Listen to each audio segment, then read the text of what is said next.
The thing is about this phenomenon of consciousness, we all seem to have it at very varying degrees.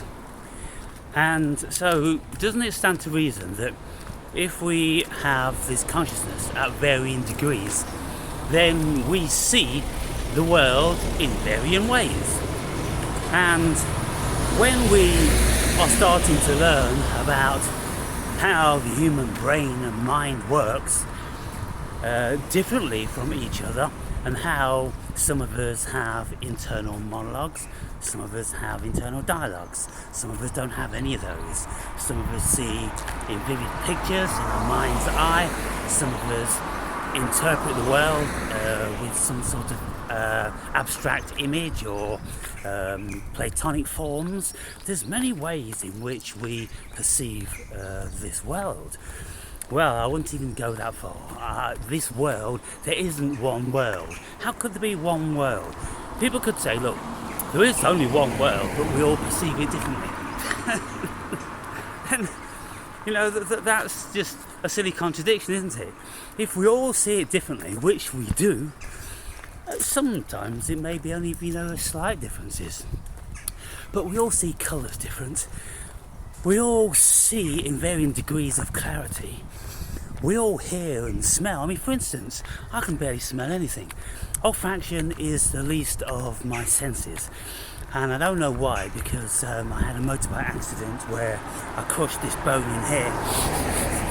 And so I can barely sniff. And I did once have an operation to cut out the bone to make the airway broader, but it never seemed to make any difference. And so olfaction, I can't rely on that. And then, we look at all the varying experiences we've had. And of course, the more experiences we have, then the broader our consciousness and awareness becomes. And so for those who are very narrow in their experience, then their consciousness is narrow. And this is what the CEO of the Transcendental Meditation Organization is, on record as saying about the golf ball sized consciousness. And so, if you don't meditate, then your mind is very, very restricted. And so, there's something that goes on when we meditate. It enables our mind to become broader and broader and broader.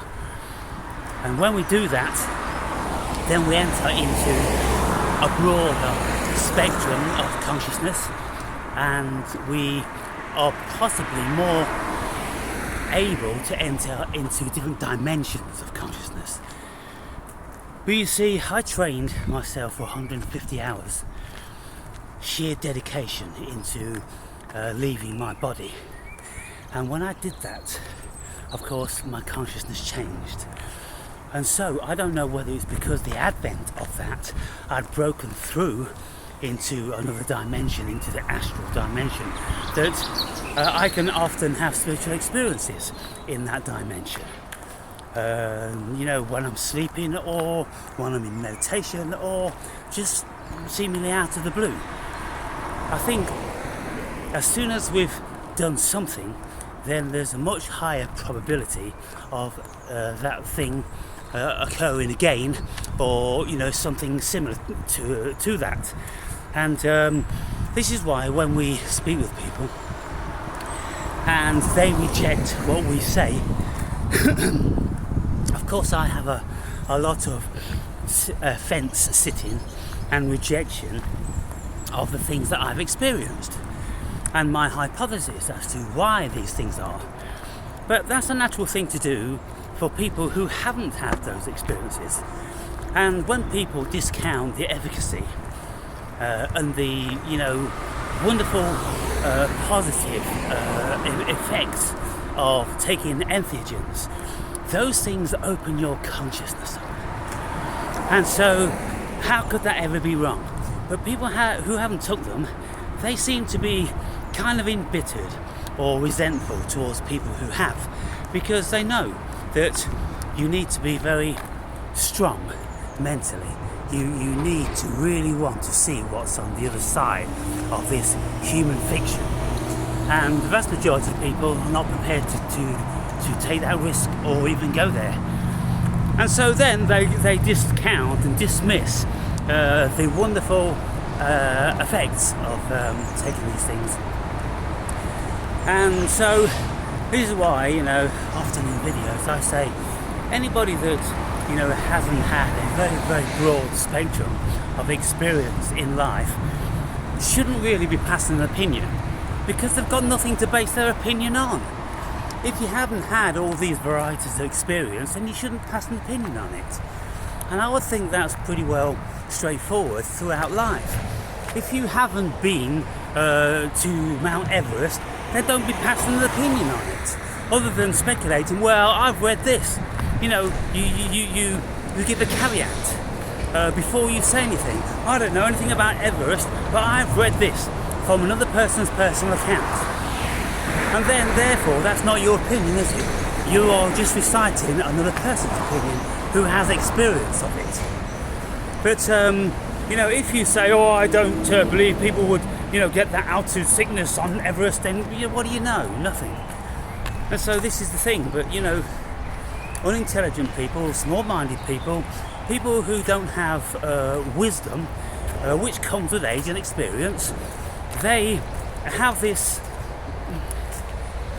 I don't know what you could even say it is. It's some sort of default setting whereby ignorance likes to lay claim to intelligence and experience and wisdom. It's a phenomenon. Why does ignorance lay claim to wisdom when it has none? Maybe it's some sort of a protection mechanism. How many young men and women, 25 years old, think they know all there is to know about the world? And, are so assertive with their opinions. And if you ask them, well, what's their opinion based on? Is it really personal experience, whereby they could be pretty reasonably assured that they did experience something and they can speak about it in graphic detail because they've thought about it a lot? Well, in that case, there's a certain knowledge by experience. But if you just watch some videos and read some books and you think you know about something, then all you're doing is paraphrasing another person's experience or assumptions. So when we look at people who are absolutely convinced that Jesus is God and God is Lord and the creator of the universe in 6 days and all this sort of stuff, well, of course, a rational mind seriously questions all that and wonders why, if that's the case, we have a rational mind which rejects that. Why, if God was all omniscient and benevolent and all the rest of it, why then did he bless us with this rational thinking ability? And then people could say, oh, that's Satan that did that. Well, then we get back to the Garden of Eden then, don't we? Because in the Garden of Eden, Adam and Eve were like pigs in shit in their ignorance. They didn't even know they had cock and pussy until the Satan enlightened them to it. By the way, you've got cock and pussy, right? Yeah, have a look down there. Oh, I'm naked, I've got cock and pussy. Yeah, and apparently that's where it all went wrong. But, how would Adam and Eve have ever procreated in their ignorance in the Garden of Eden if they didn't know they had cock and pussy? You see, so it's just rationally, none of it works at all. Just ridiculous. So we reject it. And in doing so, we open our minds up to other possibilities. So we listen to all other, or many, many, many other hypotheses or ideologies or mythology and all this sort of stuff. We listen to how the human mind works and we go, well, yeah, it's a funny thing because the human mind seems to like to create stories, and they've all got their stories about all different sorts of gods all over the world, and some are up in the sky and some are in the centre of the earth, and some do this and some do that. There's 4,200 religions apparently, and when we look at that, we just simply have to realise that this is what human beings do. And for anyone just to say that one is the true one, then they're evidently, absolutely, completely and utterly indoctrinated, hypnotized, and just have a desire for that to be true, because desire is a powerful thing. And people could say, well, yes, well, God spoke to me and Jesus, came to me. Well, I can say that too. And yet I don't believe that rubbish in the Bible. It just none of it makes sense. None of it just doesn't make any sense. And then when you look at it, and you can see that it's been plagiarized from, stuff written all over the world thousands of years ago, you go, well, I rest my case, Your Honour. And so I just say this, people. Bearing in mind there's 8.5 billion of us apparently. There's 8.5 billion opinions about what this world is. Not a single one is going to comply or have a confluence with any other 100%. Therefore, we all live in our own worlds. And if we live in our own worlds, then we've got our own ideas of God. How could it be that God hasn't spread out exponentially over the world and just given a spark of God consciousness to everybody, that I'm your God, praise and worship me? But no, that didn't happen. Every single person is left to their own devices. And if we are left to our own devices, then it seems to me that there is no thing specific that we should all have a confluence and an adherence and a belief or knowledge in. And so when we look at what we believe or what we consider our knowledge to be, well, that's our personal experience. And because all of our experiences are very, very different, how could it be that we would ever see eye to eye? And of course, this goes back to the Tower of Babel. That's why we're all babbling along in our own language. We are all facets and shards of cosmic consciousness. And the experience that we have and the genetics, the programming that we have, give rise to a certain perception of the world. And if somebody is very transfixed on their subjective knowledge, beliefs and opinions, then fine. I think we all have the prerogative to do that, don't we? We all have the prerogative to settle at something. Some of us may say, like I'm often saying, look, I've travelled this path and I've looked into this and the other, and I've found so many of these ideas to be fallacious. They all fall down. The so-called truth falls through your fingers when you clutch hold of it fast enough, like dry sand. Every single grain of sand somehow miraculously seems to fall through your fingers. I've often wondered how that works, because we hold this dry sand, and grain by grain by grain by grain by grain by grain by grain, it all actually slips out your fingers, and maybe there's just like a couple of grains in the sweaty parts between fingers. But that's what truth is in my estimation. And so if you've looked into it long and hard, then you may have concluded something similar, like many, many very intelligent people have done. Like the Buddha concluded it's all Maya, like philosophers like René Descartes, who have investigated such things. It's like Nietzsche, he did the same sort of thing, investigating things, reducing everything, and by the time you do this, you end up in the abyss. And so many people have done it. But being a human being, having this human experience, residing in the abyss, doesn't appear to be too conducive, because it appears that there is something which is here, having a human experience, and we would be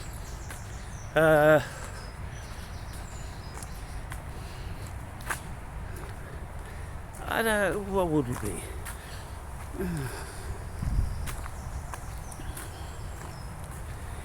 I suppose taking it a little bit more serious than it being all Maya or an illusion might have some benefits, because it's very, very clever, whatever it is. And albeit we can't work it out, and we can in actual fact reduce all of this human stuff and all of the cosmic stuff down to nothing, just fluctuating energy.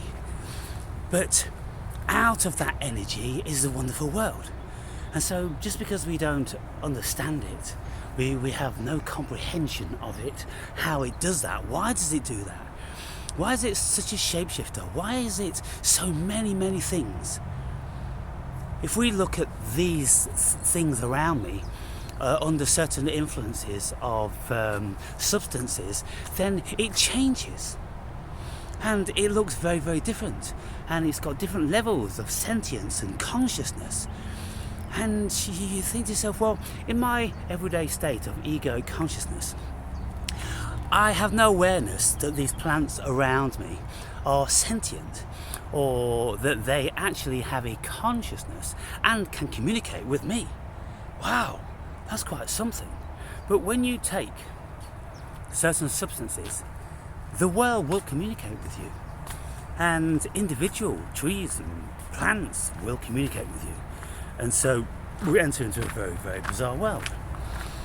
And of course, there's always going to be someone that's going to dismiss those experiences.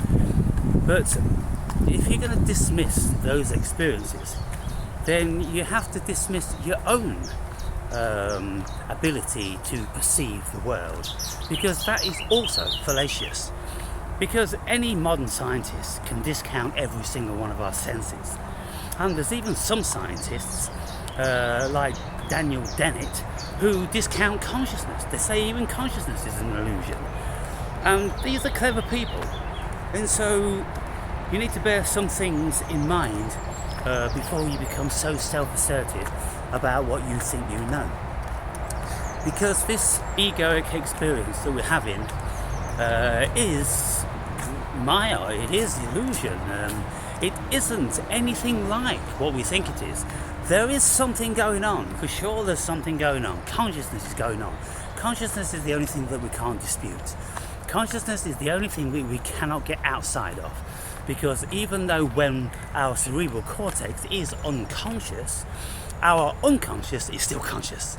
And so there we enter into a bit of a, oxymoron paradox, where our unconscious is conscious, because something is tending to the body, something is pumping the heart, something is sending all these cells to whatever part is required, something has an intelligence which is digesting food and to turning the foods into energy and proteins and all different sorts of things.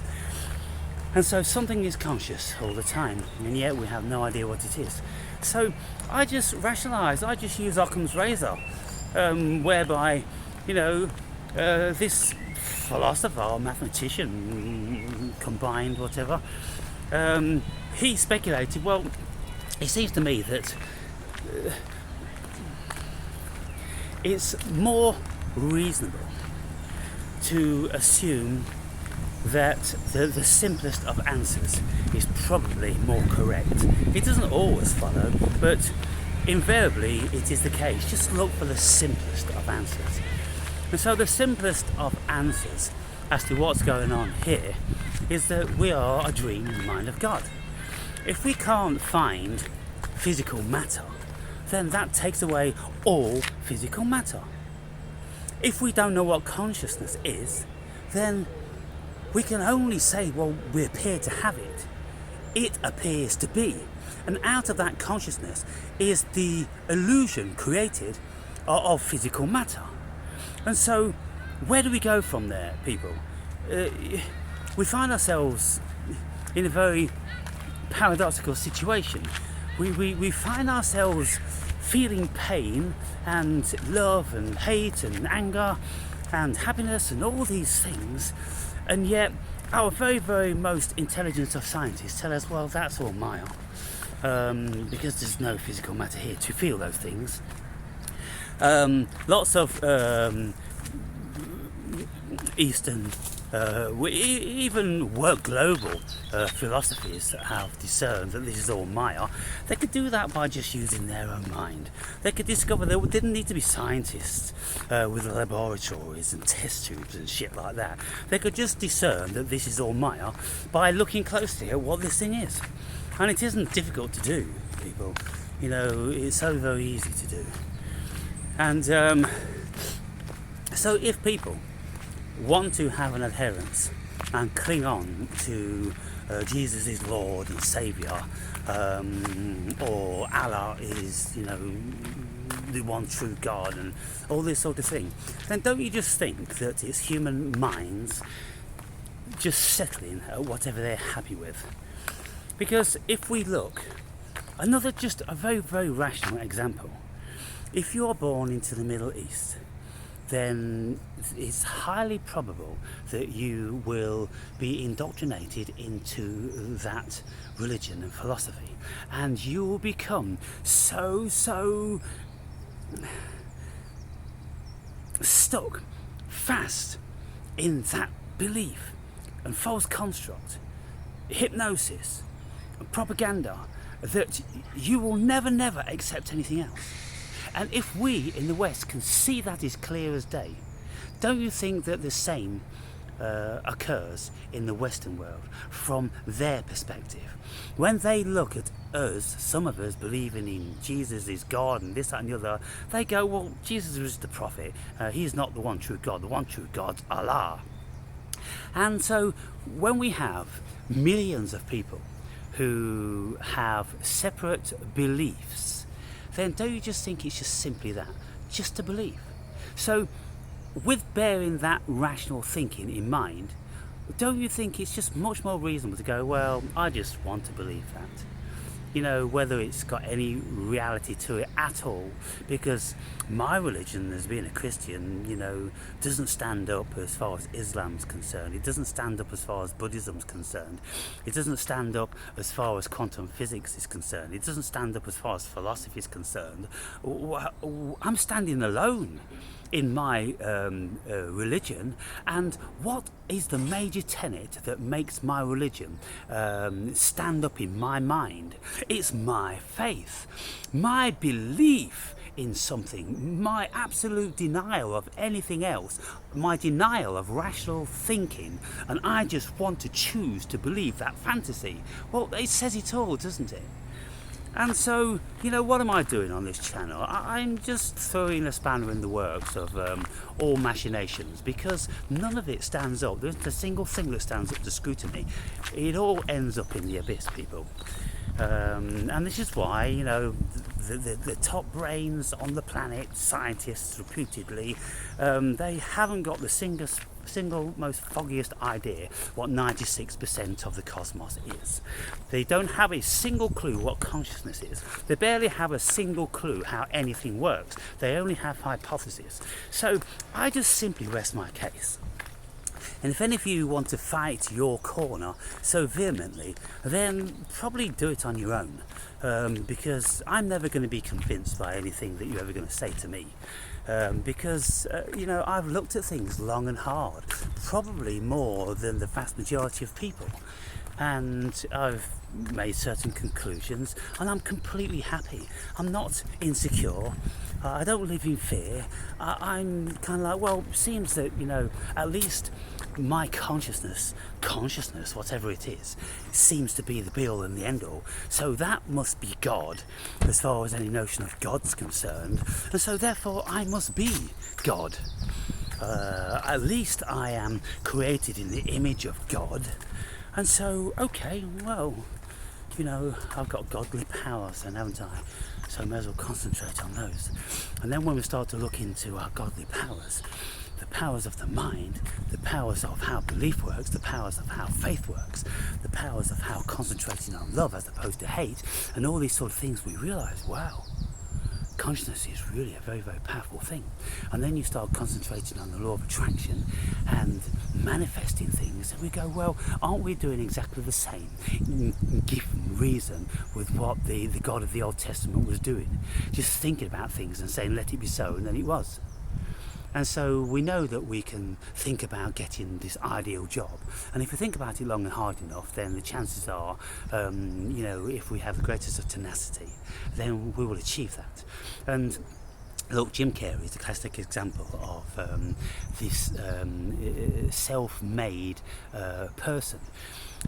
Because he, from the very, very get-go, from a very youngest age of being a kid, he knew what he wanted to be, and he became an entertainer, the family entertainer, the school entertainer, everybody. He was just an entertainer from the beginning. And then he wrote himself a check for 10 million or 100 million, I don't know, I think it's probably 100 million, something like that. No, 10 million, probably more like, because he got 4.5 million for his first couple of movies, and then he got 10, I think it was for The Mask, was it? So his manifestation came true, and he says, look, all you got to do is believe in your own ability. But then you see what Jim Carrey is failing to realise or to bring into the equation, that he had absolutely amazing talent. And so he had the belief that he could conquer the world with his comedy. But if he didn't have the talent, then he wouldn't have made Manifest, would it? So we need the talent as well as the belief. So if I want to believe that I can win a 4-minute mile, well, I have to have the bodily structure which is going to enable me to do that. If I'm 5'2" and got short legs, about 2 feet long, then I'm never going to do that. Nobody on record has ever done that. And so we have to be reasonable about things. And so what we do is we look at our attributes, we look at our capabilities, and then we look at fields and options whereby our abilities and capabilities can achieve things, because there's been a track record of other people achieving them. And so it just so happens that my physical physique, being, pretty tall at like 5'11", being slim and athletic and having long supple limbs, then I was the perfect shape, so many of my instructors used to say, for achieving the dizziest heights in martial arts, because I had reach where I could hit people before they hit me. And because I had strength and endurance and all the rest of it, then I believed that was so, and I went on to prove it to be so. And so then I became British full contact champion in 1 year. And so it's kind of like, well, no 4'5" dude ever did that. No 5'2" guy, ever did that. Very often, if they ever did, of course you've always got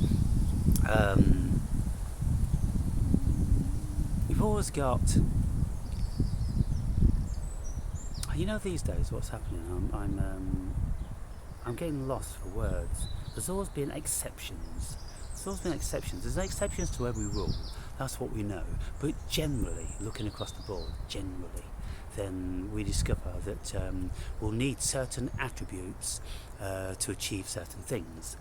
And then when we have the attributes, we have the drive, we have the staying power. For instance, for me, I have the heart of a lion, and it was the heart of the lion combined with my physical structure and my physical strength and my determination and desire, to be a champion that took me there.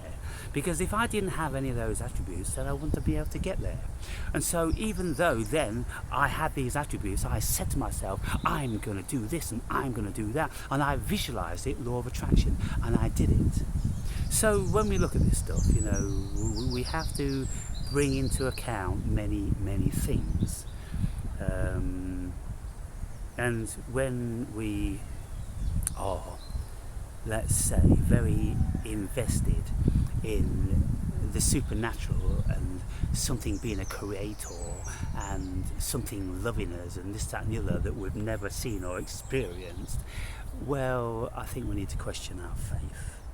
And that's what I did, and I found it to be erroneous, fallacious, empty, because faith is just another word for hope. So if you've got faith and you're just hoping that somebody loves you, you're just hoping that you're going to go to heaven, because the alternative, as far as a Christian goes, it's a bit bleak, to be fair. So, if you have fear of that, then of course it stands to reason that you're going to cling to something else. But I don't have fear of anything like that, because I just think I'm too big for those things. Consciousness, me being a part of consciousness, is too big to wallow in hell for eternity. It really is just too big for that. I'm sorry. And I've experienced it now and again, and I could probably experience it, for a short period of time, until my consciousness just woke up and said to myself, what the fuck are you doing here? Get the fuck out of here. And I'll be somewhere else. I'm absolutely positive in that. I'm just too big to fail. What do you think? Oh, you're a megalomaniac. There's only one true God. Okay, whatever. That's your deficit, not mine. Can you imagine what it feels like to know that you're a God? Man, I'm telling you, it's fucking awesome. Not a single shred of fear.